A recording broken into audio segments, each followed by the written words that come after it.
कि जी हमारा आज का लास्ट टॉपिक है व्हाट इज़ मॉडुलस। मॉडुलस क्या होता है? कॉम्प्लेक्स नंबर का। Find moduli of following complex numbers. Complex numbers आपको पता है कैसे होते हैं। आयोटा को हम पहले लिखें या बाद में लिखें, एक ही बात है, ठीक है। 1 minus iota under root 3 iota under root 3 लिखें या अंडर रूट 3 आयोटा लिखें, एक ही बात है। -5 आयोटा 3 + 4 आयोटा एंड 3। ये 4 पार्ट्स हमें एग्जाम्पल में गिवन है, इसका हमने मॉडुलस फाइंड आउट करना है। मॉडुलस हमारे पास क्या होता है? लेट कॉम्प्लेक्स नंबर को हम जी से डिनोट करते हैं, ठीक है। कॉम्प्लेक्स नंबर्स को हम हमेशा जी से डिनोट करेंगे। जी से अब इसको 1 माइनस अंडर रूट 3 आयोटा, ये हमारा ए पार्ट है, ये हमारा बी पार्ट है, या हम इसे एक्स और वाई भी कह सकते हैं, जैसे मैंने आपको पहले स्टार्ट में बताया है, ठीक है। तो अच्छा जी, हमारे पास मॉड्यूल होता है सी, इसे हम कहते हैं मॉड्यूल है, ठीक है। जी के आसपास 2 लाइंस लगा देनी है। ये हमारे पास होता है मॉड्यूल, और ये हमारे पास होता है under root of A square plus B square या X square plus Y square under root, ठीक है। ये हमारे पास जी मॉड्यूल का फॉर्मूला है, ये आपको याद रखना है। अब हमारे पास कॉम्प्लेक्स नंबर्स गिवन है, ठीक हो गया। इसमें हमारे पास ए की वैल्यू 1 है, बी की वैल्यू अंडर रूट 3 है, या फिर एक्स वाई कह दें तो एक्स की वैल्यू 1 है, वाई की वैल्यू अंडर रूट 3 है। हम जब इसमें पुट करेंगे 1 का स्क्वायर प्लस अंडर रूट 3 का स्क्वायर, फिर फार्मूले वाला अंडर रूट, ठीक हो गया।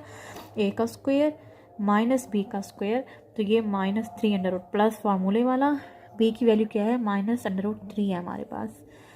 अच्छा जी, ये आ जाएगा 1 का स्क्वायर 1 आ जाएगा, ठीक हो गया। यहाँ से हमारे पास +3 आ जाएगा, क्यों? अंडर रूट से स्क्वायर कैंसिल और -3 + 3, ठीक है ना। माइनस माइनस माइनस का स्क्वायर प्लस हो जाता है, तो प्लस अंडर रूट 3 हमारे पास 4 अंडर रूट आ जाता है, और 4 अंडर रूट हमें पता है 2 के इक्वल होता है। तो ये हमने क्या फाइंड आउट कर लिया? मॉड्यूल फाइंड आउट कर लिया, यानी कि मॉडुलस फाइंड आउट कर लिया कॉम्प्लेक्स नंबर का, ठीक है जी। नेक्स्ट एग्जाम्पल है -5 आयोटा। अब इसमें हमारे पास रियल पार्ट नहीं है, सिर्फ इमेजिनरी पार्ट। मैंने आपको क्या बताया था? रियल पार्ट अगर नहीं है तो हमारे पास क्या होता है? 0 होता है। यानी कि अब ये हमारे पास फॉर्म बन गई a + b आयोटा वाली फॉर्म, या x + y, जो भी लिखें आप, ठीक है। अब हम इसका क्या फाइंड आउट करना है? z हमारे पास क्या बन गया है? 0 - 5 आयोटा, ये कॉम्प्लेक्स नंबर बन गया, ठीक है। अब हमने इसका मॉडुलस फाइंड आउट करना है या मॉडुलाई फाइंड आउट करना है, वो हमारे पास क्या होता है जी? ए स्क्वायर प्लस बी स्क्वायर या एक्स प्लस वाई स्क्वायर, जहाँ भी, ठीक हो गया। अब ए की वैल्यू हमारे पास रियल पार्ट क्या है? 0 है, 0 का स्क्वायर तो आपको पता है 0 ही होता है, प्लस फार्मूले वाला, और बी की वैल्यू क्या है? -5 का स्क्वायर, ठीक है। यहाँ से हमारे पास आ जाएगा -5 का स्क्वायर करें तो 25 अंडर रूट आ जाता है, 5 5 25 होता है, ठीक है। 5 × 5 25, और माइनस माइनस प्लस हो गया, और 25 का अंडर रूट हमें 5 मिलता है। कैलकुलेटर पे करके देखिएगा, 25 अंडर रूट हमें 5 आंसर करता है। तो ये हमने जी मॉडुलस फाइंड आउट कर लिया। इस तरह से इसका भी फाइंड आउट कर लेंगे मॉडुलस, इस तरह से इसका भी फाइंड आउट कर लेंगे। ये अब हमें रियल पार्ट दिया हुआ है। अब हम जब अगर इसे लिखें तो कैसे लिखेंगे? 3 + 0 आयोटा, ये अब हमारा कॉम्प्लेक्स नंबर बन गया, ठीक है। रियल पार्ट 3 है, इमेजिनरी पार्ट हमारे पास 0 है। जैसे हमने ये वाली एग्जांपल की, रियल पार्ट की जगह 0 था यहाँ पे, तो अब रियल पार्ट की जगह हम यहाँ 3 पुट करेंगे, और बी में हम 0 पुट करेंगे, क्योंकि इमेजिनरी पार्ट हमारा 0 है। इस तरह से कोई भी आपको नंबर गिवन हो, उसका निकालना हो मॉडुलस, तो आप इस फार्मूले के थ्रू मॉडुलस निकाल सकते हैं, ठीक है। क्लियर? कोई पॉइंट समझ ना आए तो आप मुझसे कमेंट्स में पूछ लीजिएगा। ओके जी, देखिए उसके बाद हमारे पास सम प्रॉपर्टीज़ हैं कॉम्प्लेक्स नंबर्स की। वो क्या प्रॉपर्टीज़ हैं? ये -z का mod is equal to z का मॉड। मॉडुलस में हमेशा हमारे पास नेगेटिव वैल्यू भी प्लस हो जाती है। जैसे मॉड्यूल हमेशा पॉजिटिव काउंट होता है, ये नेगेटिव नहीं होता। अगर हमारे पास -3 मॉड है, ठीक है, मॉड में माइनस वैल्यू, मॉड जो है ना, ये मॉड माइनस वैल्यू को भी प्लस में कन्वर्ट कर देता है, 3 मॉड, ठीक है। यानी कि मॉड के अंदर माइनस वैल्यू हो चाहे प्लस वैल्यू हो, वो दोनों इक्वल हो जाएंगे। अगर हमारे पास माइनस में है तो हम उसे प्लस में लिख सकते हैं, और अगर हमने इसका कॉन्जुगेट लेना हो, कॉन्जुगेट क्या हो जाएगा, कॉन्जुगेट को कॉम्प्लेक्स नंबर को हमने जी से डिनोट किया था, ठीक। कॉन्जुगेट ऑफ कॉम्प्लेक्स नंबर को हम जी बार से डिनोट करते हैं। ये सिंपल कॉम्प्लेक्स नंबर की नोटेशन है।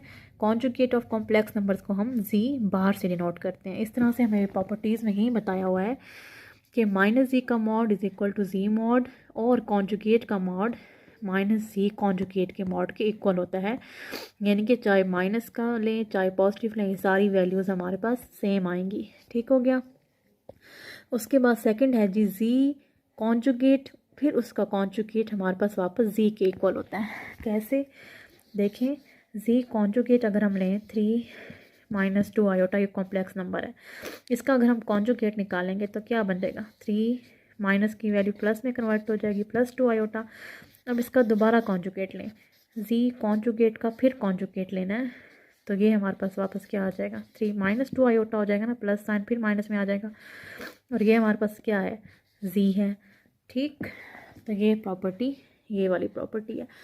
उसके बाद है जी जी मल्टीप्लाई जी कॉन्जुगेट, हमारे पास किसके इक्वल होता है, जी मॉड के स्क्वायर के। यानी कि अगर हम इसको और इस कॉन्जुगेट को मल्टीप्लाई करें आपस में, यानी कि जी डॉट जी कॉन्जुगेट को मल्टीप्लाई कराएं, अगर बीच में कोई साइन नहीं है तो इसका मतलब है मल्टीप्लिकेशन है। ठीक है, ये हमारे पास किसके इक्वल होगा, अगर हम इस जी का, सिंपल वाले जी कॉम्प्लेक्स नंबर का मॉड लें और जो आंसर आता है फिर उसका हम स्क्वायर ले लें।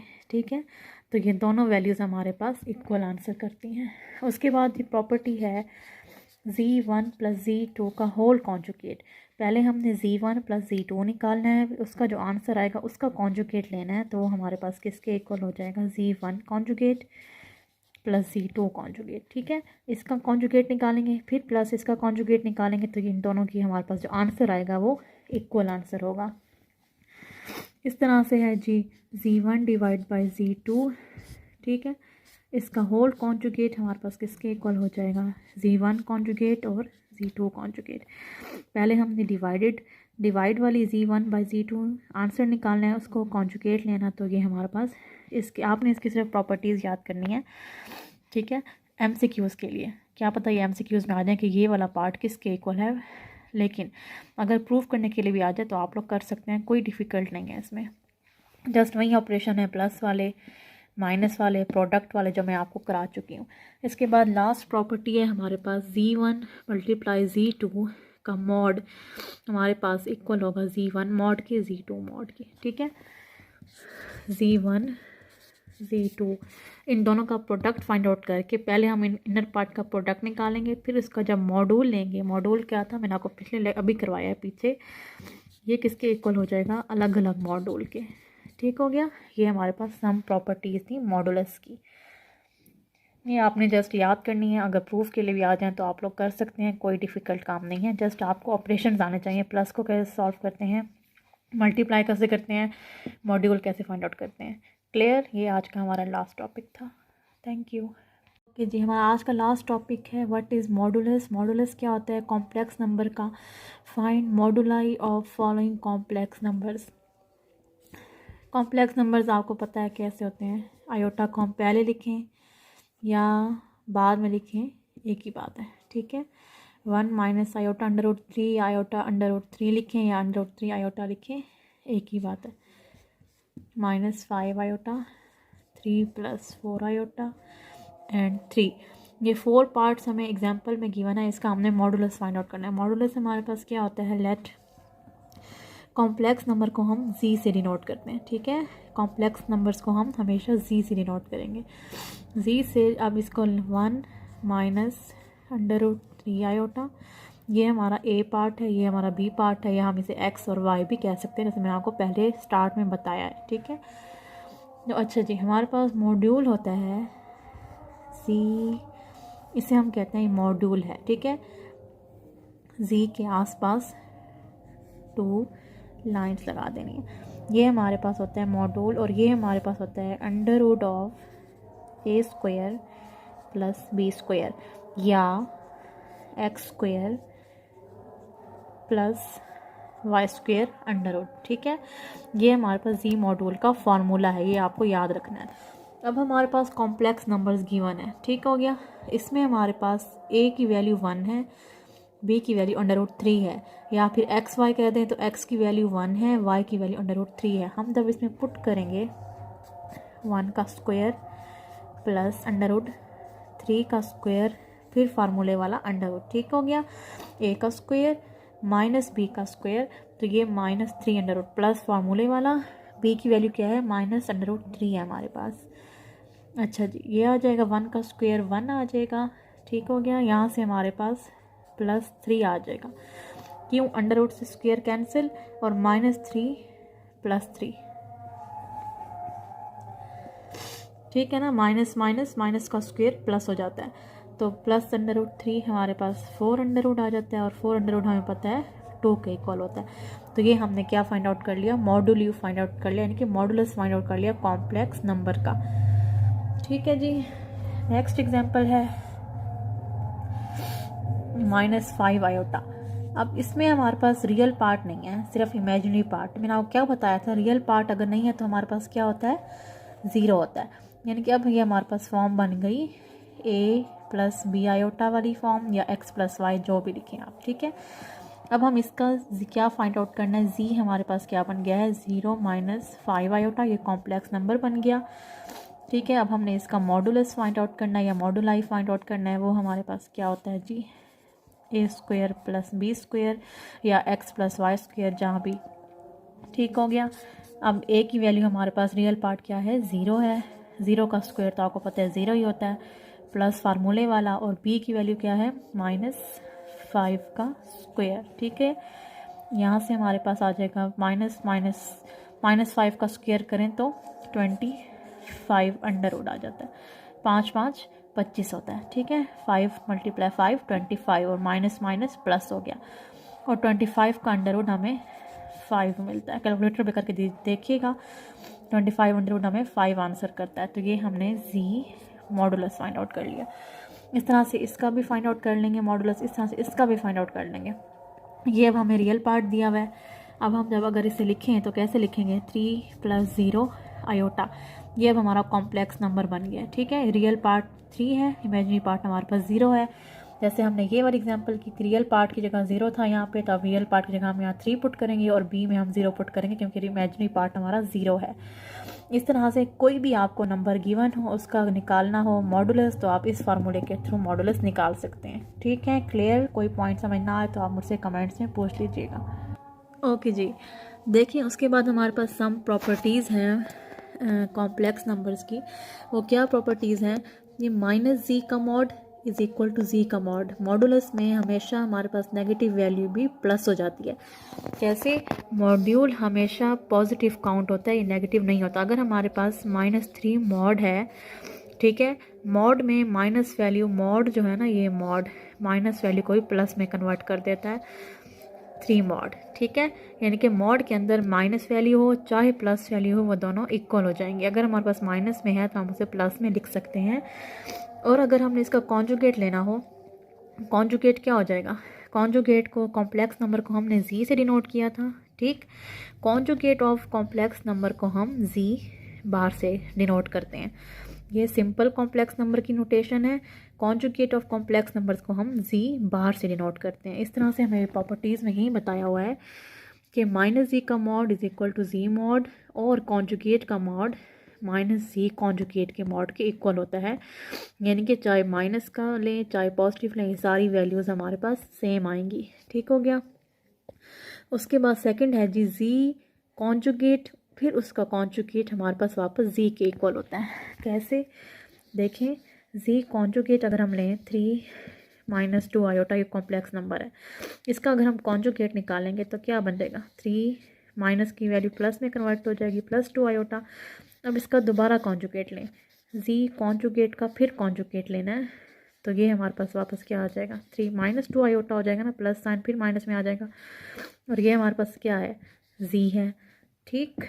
तो ये प्रॉपर्टी, ये वाली प्रॉपर्टी है।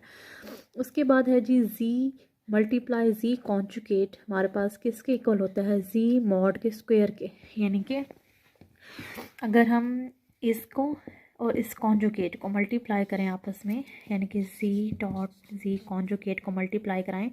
अगर बीच में कोई साइन नहीं है तो इसका मतलब है मल्टीप्लिकेशन है, ठीक है। ये हमारे पास किसके इक्वल होगा, अगर हम इस z का सिंपल वाले z कॉम्प्लेक्स नंबर का मॉड लें और जो आंसर आता है फिर उसका हम स्क्वायर ले लें, ठीक है। तो ये दोनों वैल्यूज़ हमारे पास इक्वल आंसर करती हैं। उसके बाद ये प्रॉपर्टी है z1 प्लस z2 का होल कॉन्जुगेट। पहले हमने z1 प्लस z2 निकालना है, उसका जो आंसर आएगा उसका कॉन्जुगेट लेना है। तो वो हमारे पास किसके इक्वल हो जाएगा, z1 conjugate plus z2 conjugate, ठीक है। इसका कॉन्जुगेट निकालेंगे फिर प्लस इसका कॉन्जुगेट निकालेंगे, तो इन दोनों की हमारे पास जो आंसर आएगा वो इक्वल आंसर होगा। इस तरह से है जी z1 डिवाइड बाई z2, ठीक है। इसका होल कॉन्जुगेट हमारे पास किसके इक्वल हो जाएगा, z1 कॉन्जुगेट और z2 कॉन्जुगेट। पहले हमने डिवाइड वाली z1 बाई z2 आंसर निकालना है, उसको कॉन्जुगेट लेना। तो ये हमारे पास इसके आपने इसकी सिर्फ प्रॉपर्टीज़ याद करनी है, ठीक है। MCQs के लिए क्या पता ये MCQs में आ जाए कि ये वाला पार्ट किसके इक्वल है, लेकिन अगर प्रूफ करने के लिए भी आ जाए तो आप लोग कर सकते हैं, कोई डिफ़िकल्ट नहीं है इसमें। जस्ट वही ऑपरेशन है प्लस वाले माइनस वाले प्रोडक्ट वाले जो मैं आपको करा चुकी हूँ। इसके बाद लास्ट प्रॉपर्टी है हमारे पास z1 मल्टीप्लाई z2 का मॉड हमारे पास इक्वल होगा z1 मॉड के z2 मॉड के, ठीक है।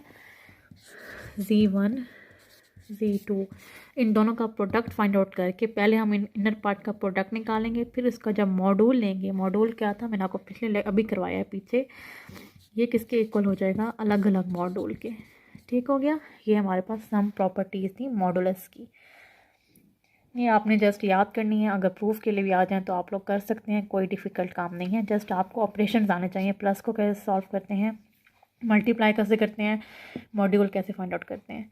क्लियर, ये आज का हमारा लास्ट टॉपिक था। Thank you.